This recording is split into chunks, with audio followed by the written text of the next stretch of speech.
नहीं नहीं, सिर्फ तनु को लभेगा, सानू भी बड़ा को लभेगा। जिस ਨੂੰ ਆਖਾਂਗੇ ਚੈਨਲ ਸਬਸਕ੍ਰਾਈਬ ਕਰਨਾ ਹੀ, ਉਹ ਬੰਦਾ ਬਾਹਰੀ ਸਾਨੂੰ ਗਾਲਾਂ ਕੱਢੇਗਾ, ਸਾਨੂੰ ਗਾਲਾਂ ਲੱਭਣਗੀਆਂ। ਉਹ ਆਖੇਗਾ ਛੋਕਰੀ ਜਾਵੇ ਜਾ ਕਿ ਕਿਹੜੇ ਪਾਸੇ ਮੈਨੂੰ ਪਾਹ ਰਹੀ ਹੈ, ਇਹ ਕਿਹਦੀਆਂ ਸ਼ਾਵਾਂ ਸਾਨੂੰ ਸੁਣਾਉਣ ਲੱਗ ਪਿਆ ਜਿਹਦੇ ਸ਼ਾਹੀ ਕੋਈ ਨਹੀਂ ਯਾਰ।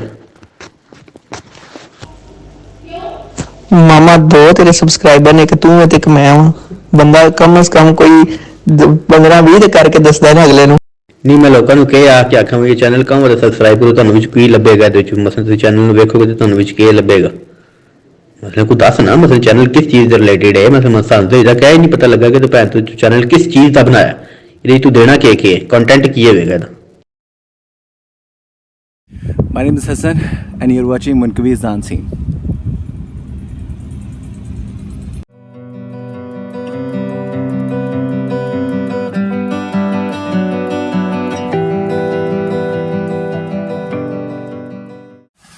मुझे बिल्कुल कहने की ज़रूरत नहीं है कि वीडियो में मैं क्या बताने जा रहा हूँ। जी बिल्कुल, इस वीडियो के अंदर मैं बताने जा रहा हूँ कि मुनकवीज़ द अनसीन क्या है, विजन क्या है मेरा, मेरी थीम क्या है, मेरा कंटेंट क्या होगा हर वीडियोस के साथ। तो मैं मुनकवीज़ द अनसीन को 2 वर्ड्स में डिवाइड करने जा रहा हूँ। Number 1 is Munkaveez and number 2 is the unseen. तो सबसे पहले मैं मुनकवीज़ के बारे में बताऊँगा कि ये मुनकवीज़ है क्या। So let's start with Munkaveez. बिस्मिल्लाहिर्रहमानिर्रहीम, सुभान रब्बिका रब्बिल इज़्ज़ति अम्मा यसिफून व सलामुन अलल मुरसलीन वल्हम्दुलिल्लाहि रब्बिल आलमीन, अल्लाहुम्मा सल्लि अला मुहम्मद व आले मुहम्मद। अच्छा, तो स्टार्ट करते हैं मुनकवीज़ से। तो फर्स्ट ऑफ ऑल यार, मुनकवीज़ मेरी ब्रांड का नाम है और मैं एक ड्रेस डिज़ाइनर हूँ। You can say I can stitch the dresses. और मुझे एक नाम जो मेरी अम्मी ने मुझे दिया कि मुंडा सी पढ़ा लिखा के मुर्गा साड़ा दर्जी बन गया। तो मैं दर्जी हूँ, आप कह लें मैं दर्जी हूँ। मैं ख़ुद हाथ से कटिंग करता हूँ, स्टिच करता हूँ और ड्रेस करता हूँ। और मैं तकरीबन 3 साल मैंने काम पाकिस्तान रावलपिंडी के अंदर, I have my own shop, मेरी अपनी दुकान थी और मैंने खुद इस चीज़ को रन किया। Ladies, gents, kids, everything I can stitch. तो मुनकवीज़ मेरी ब्रांड का नाम है।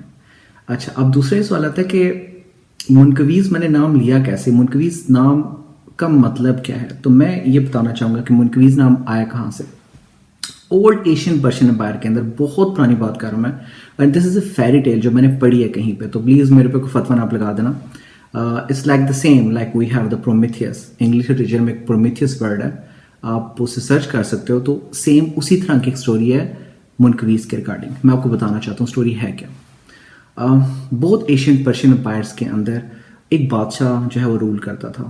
तो उस बादशाह का एक सर्वेंट था, सर्वेंट कह लें आप उसको, जो कि रॉयल फैमिली से ही था। तो उसका काम क्या था कि वो जितने रॉयल ड्रेसेस होते थे उनको वो प्रोवाइड भी करता था बादशाह को, उसकी फैमिली को, और उनको सेफ रखता भी था। तो उस बंदे का काम बादशाह के यूज़ में जितने, और उसकी शहजादे थे, जितने शहजादियाँ थी, उनके यूज़ में जितने भी रॉयल ड्रेसेस थे वो क्या करता था, उनको संभाल के रखता था। अच्छा, अब हुआ क्या, वो शख्स करता क्या था कि बादशाह के सामने जो ड्रेसेस थे, जो शहजादियों के कुछ ड्रेसेस थे, वो गरीबों के अंदर बांट देता था। उस टाइम पे वो जो सल्तनत थी, वो जो किंगडम था, उसके जो राय थी बहुत गरीब थी और बादशाह बहुत जालिम था। तो वो सिर्फ वाहिद बंदा था जो कि जिसके बस में ये चीज़ था। तो वो क्या करता था, वो ड्रेसेस निकाल के गरीबों में बांट देता था। जैसे आजकल भी एजेंसीज होती हैं हर हुकूमत की, हर एक जो आपकी होती है गवर्नमेंट होती है, तो उस टाइम भी उस बादशाह की एक एजेंसी थी। तो उस एजेंसी ने बादशाह को बताया कि हम थोड़े से हैरान है चीज़ देख के कि कुछ लोग हैं जिनके पास खाने को रोटी नहीं है, उनके पास पैसे नहीं कि वो चीज़ बाय कर सकें, लेकिन हमने उनके जिस्म के ऊपर बेहतरीन और शानदार और रॉयल ड्रेसेस देखे हैं और हमें बात समझ नहीं रही कि कैसे पॉसिबल है। बादशाह बात सुन के बड़ा हैरान हुआ। उसने अपने बंदे को लगा दिया कि चीज़ चेक करो कि जिनके पास खाने को पैसे नहीं है वो ये ड्रेसेस कैसे अरेंज कर रहे हैं। कुछ अरसे के बाद बादशाह को ये रिपोर्ट दी गई कि सर आपका ये गुलाम है जो कि आपकी रॉयल फैमिली से ही है और उसके पास ये मिनिस्ट्री है, ये काम है, वो ये ड्रेसेस उन लोगों में बांटता है।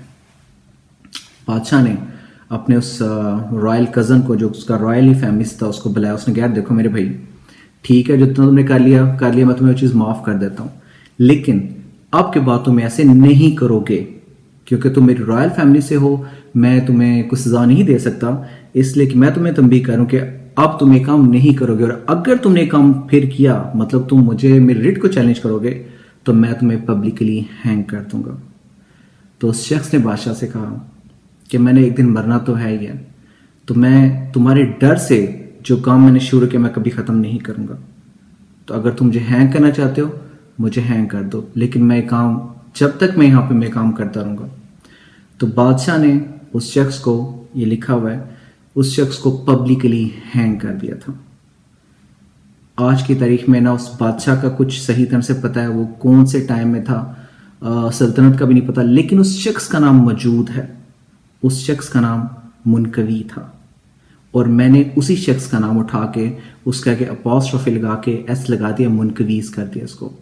तो सिर्फ उस शख्स को ये ऑनर देने के लिए जिसने अपनी जान कुर्बान कर दी, लेकिन उसके पास ये सरकमस्टांसेस थे जिसके जरिए उन लोगों को थोड़ा हेल्प आउट करने की कोशिश की। तो उस शख्स को ऑनर देने के लिए मैंने अपनी ब्रांड का नाम मुनकवीस रखा है। इट्स टोटली अननोन नेम, आज तक किसी को इस चीज़ का नहीं पता, और ये टोटली यूट्यूब भी आप आपको इसके अलावा कोई चीज़ नज़र नहीं आएगी।